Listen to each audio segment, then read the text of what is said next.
Assalamualaikum warahmatullahi wabarakatuh. Nama saya Ratna Puspitasari, NPM 247100023, Program Studi Manajemen. Pada kesempatan kali ini, saya akan mempresentasikan hasil evaluasi kinerja portofolio, yaitu menghitung portofolio optimal, sebagai tugas dari mata kuliah Manajemen Portofolio dan Investasi.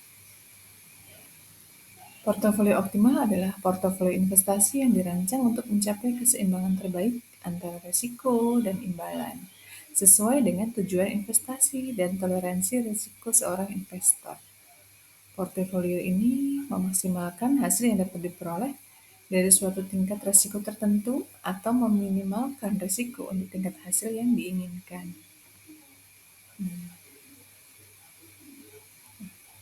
Pada perhitungan portofolio optimal, di sini saya telah mengambil data 12 perusahaan dari 11 sektor. Masing-masing sektor saya mengambil data satu buah perusahaan, namun untuk sektor industrial saya menggunakan data 2 perusahaan. Data perusahaan yang telah saya ambil telah saya tayangkan pada tabel di atas ini.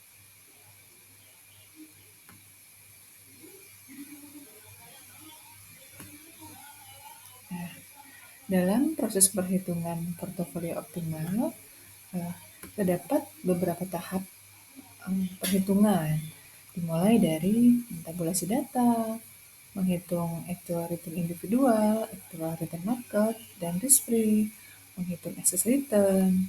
Yang terakhir adalah menghitung expected return dan varian portofolio optimal. Untuk tahap yang pertama, kita mulai dengan tabulasi data.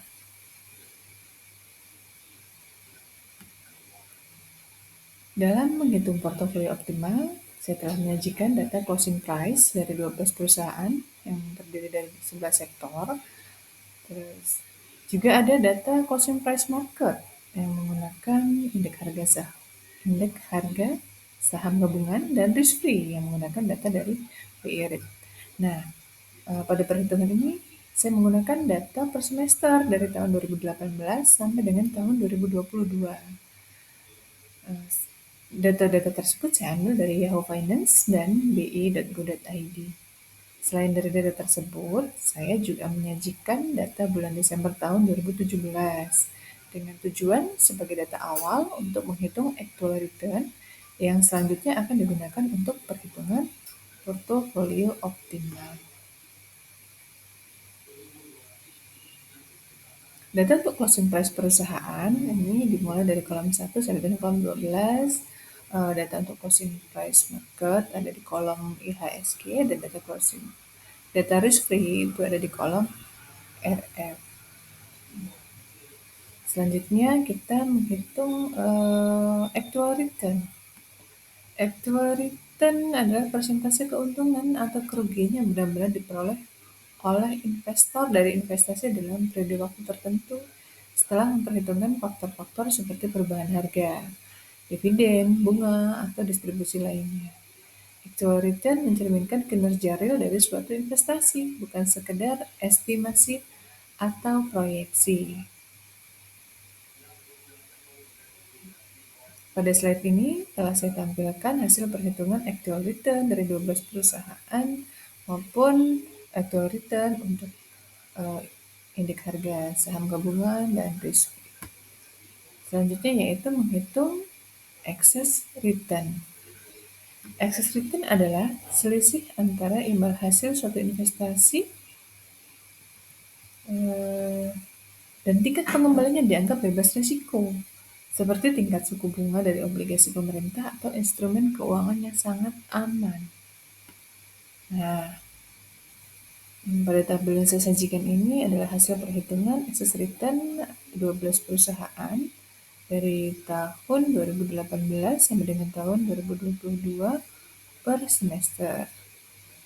Di excess return ini kita tidak menghitung untuk risk free, tetapi hanya sampai pada perhitungan kolom indeks harga saham gabungan.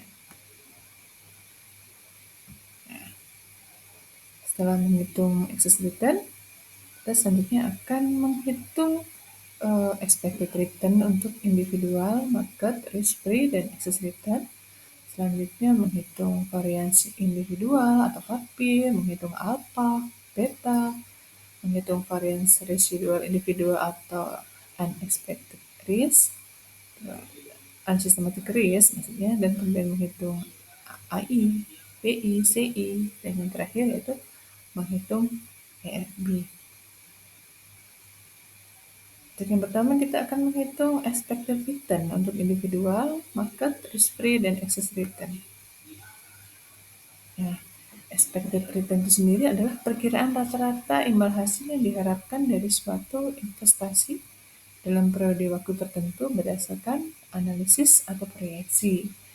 Ini adalah nilai yang diharapkan oleh investor sebagai hasil dari investasi tersebut, yang dihitung dengan memperhitungkan kemungkinan hasil yang berbeda dan probabilitas terjadinya hasil tersebut.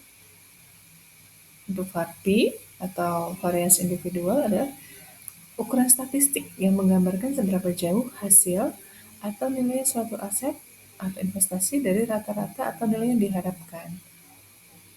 VARPI mengukur tingkat penyebaran hasil dari nilai yang diharapkan, yaitu seberapa besar fluktuasi hasil yang mungkin terjadi dari rata-rata tersebut. Nah, untuk alpha dan beta, alpha mengukur kelebihan imbal hasil yang dihasilkan dari suatu investasi dibandingkan dengan imbalan hasil yang diharapkan berdasarkan tingkat risiko yang diambil, biasanya dibandingkan dengan pasar atau benchmark. Jika hasil perhitungan alpha bernilai positif, berarti investasi atau manajer investasi menghasilkan imbal hasil yang lebih tinggi daripada yang diharapkan berdasarkan risiko pasar. Tetapi jika alpha hasilnya negatif, berarti investasi menghasilkan imbal hasil yang lebih rendah dari yang diharapkan, yang menunjukkan kinerja yang kurang baik dibandingkan dengan benchmark. Nah, untuk beta sendiri yaitu dia mengukur sensitivitas suatu aset atau portofolio terhadap pergerakan pasar secara keseluruhan. Beta menunjukkan seberapa besar risiko sistematik yang dihadapi oleh suatu investasi dibandingkan dengan risiko pasar itu sendiri. Sedangkan untuk varian residual atau unsystematic risk mengukur seberapa jauh pergerakan suatu portofolio menyimpang dari prediksi yang dibuat menggunakan model yang ada.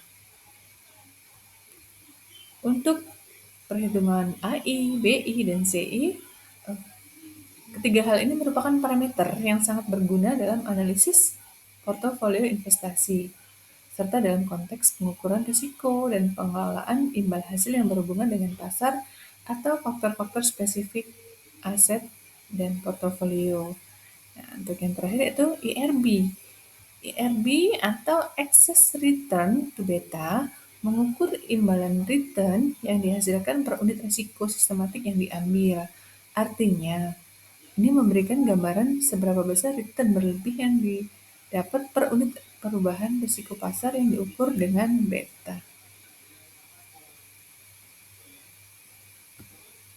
Hasil perhitungan poin 1 sampai dengan 6 yang telah saya sebutkan tadi dapat kita lihat pada tabel yang telah saya sajikan pada slide ini. Nah, di sini untuk perhitungan alpha dari 12 perusahaan, dari perusahaan agro sampai dengan Bluebird, ada beberapa perusahaan yang nilainya positif dan ada beberapa perusahaan yang nilainya negatif. Sama begitu pula dengan hasil perhitungan untuk ERB. Ada yang nilainya positif maupun ada yang nilainya negatif. Nah, setelah serangkaian proses perhitungan tadi, maka kita akan menguatkan saham berdasarkan besaran nilai ERB. Setelah kita filter, maka dapat kita lihat dari 12 perusahaan, nilai terbesar untuk IRB-nya yaitu pada perusahaan Metrodata Elektronik sebesar 0,14. Dan yang terendah yaitu ACES dengan nilai IRB sebesar minus 0,30. Selanjutnya setelah kita mengurutkan saham berdasarkan nilai IRB, kita menghitung si exit atau cut off point. Dalam konteks investasi, cut off point seringkali merujuk pada ambang batas yang digunakan untuk memutuskan apakah suatu investasi atau proyek layak dibeli atau tidak.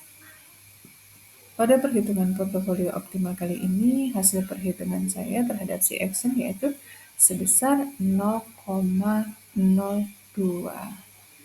Nah, setelah diketahui hasil si action 0,02, maka di sini menghasilkan dari 12 perusahaan yang memiliki kinerja optimal hanya ada 4, yaitu perusahaan Metro Data Elektronik, PT Bank BCA, perusahaan Aneka Tambang, dan perusahaan Adro yaitu Alamtari Resource Indonesia. Nah, tahap terakhir dari perhitungan portofolio optimal ini dari 4 perusahaan atau emiten, yaitu perusahaan Metro Data Elektronik, PT Bank BCA, perusahaan Aneka Tambang, dan perusahaan Alamtri Research Indonesia. Itu kita menghitung ZI, WI, alpha, beta, maupun unsystematic risk. Perusahaan untuk perusahaan MTDL di sini perhitungan ZI-nya yaitu 1,34, PT Bank BCA 1,47, ANTM 0,22, dan Adro besar 0,39. Jika dijumlahkan dari keempat emiten ini, maka nilai ZI yaitu sebesar 3,41. Nah, untuk WI sendiri hasil perhitungannya dapat kita lihat pada tabel di mana jumlah terakhirnya di sini poinnya harus jumlahnya 1. Jika tidak tidak sama dengan 1, artinya perhitungan yang kita lakukan nilai salah. Oke, nah selanjutnya di sini ada kita ketahui nilai WI untuk perusahaan Metro Data Elektronik sebesar 0,39 atau jika kita kalikan dengan 100% bernilai 39%, PT Bank BCA 43%, PT Aneka Tambang perusahaan Aneka Tambang 6%, dan perusahaan Alamtri Research sebesar 11%.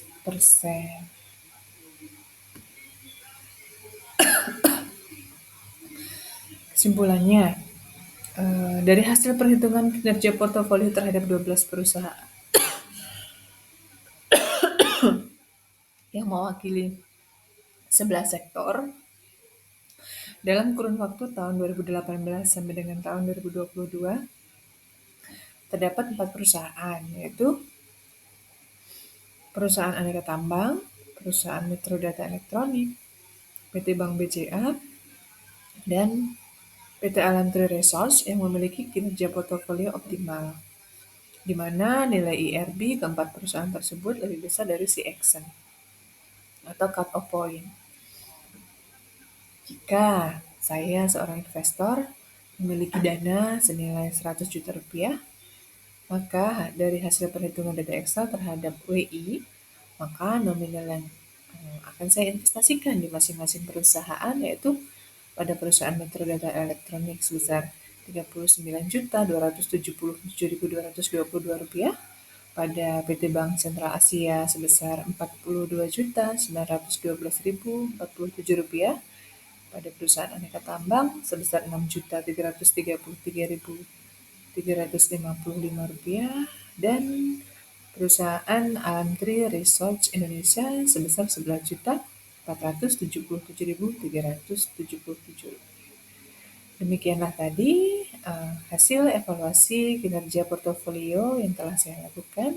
Saya akhiri. Assalamualaikum warahmatullahi wabarakatuh.